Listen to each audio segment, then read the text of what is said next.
berusia 23 tahun, kurir PT Pos Indonesia. Salum, maaf saya mau bertanya, Yesus itu sebenarnya ciptaan atau bukan ciptaan? Ini yang menjadi perdebatan dalam dunia teologi. Saran saya, jangan perdebatkan soal ciptaan atau bukan ciptaan. Ini membuat pikiran kacau. Yang penting ketika Yesus lahir, dia menjadi manusia 100% yang dalam segala hal disamakan dengan kita, agar bisa memikul dosa kita dan menjadi teladan contoh bagaimana hidup sesuai kehendak Allah. Itu saja. Mau ciptaan mau bukan tidak masalah. Yang penting Yesus menjadi manusia 100% yang bisa memikul dosa manusia. Kalau Yesus tidak menjadi manusia 100%, dia manusia lain yang tidak bisa menjadi teladan atau contoh kita. Saya kira itu yang paling prinsip. Jangan debat teologi yang akhirnya membuat orang mumet dan tidak bertumbuh dalam kesucian. Oke, cukup. Shalom saudara sekalian. Karena saya merasa perlu memberikan tanggapan atas pernyataan beliau ini untuk tujuan edukasi, dan juga saya mempunyai hak untuk menyampaikan pandangan atau tanggapan saya atas pernyataan Pak Erastus Sabdono yang baru saja kita saksikan, maka saya putuskan untuk membuat video ini.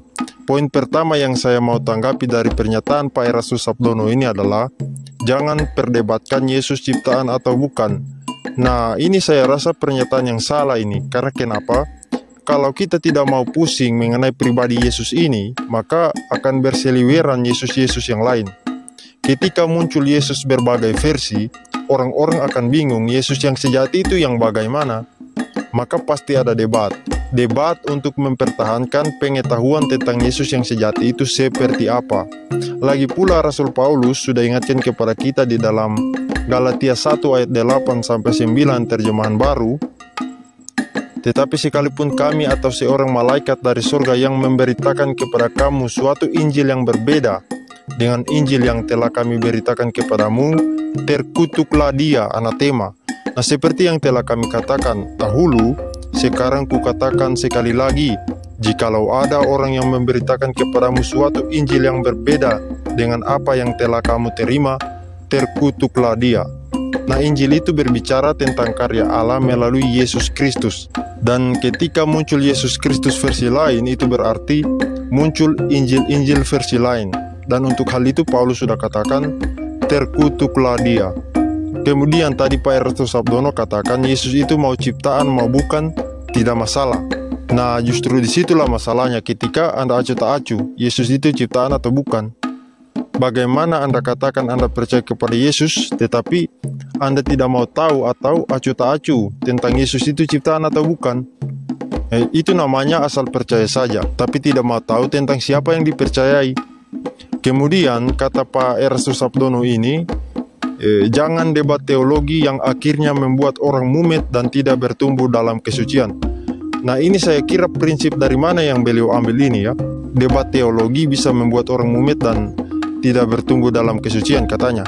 Nah, bertumbuh dalam kesucian itu bukan hanya berbicara soal bagaimana hidup terus berbuat baik atau tidak melakukan perbuatan dosa. Bagaimana Anda mau bertumbuh di dalam kesucian kalau Anda tidak mau tahu seperti apa Allah yang sejati itu? Dan yang namanya proses untuk mengenal pribadi Allah itu pasti ada perdebatan di dalamnya. Karena di dalam kita mencari tahu, banyak muncul versi-versi lain. Nah, ini tanggapan saya untuk pernyataan Pak Erastus Sabdono itu. Bagaimana tanggapan saudara sekalian? Silakan tulis di kolom komentar pada video ini. Sekian.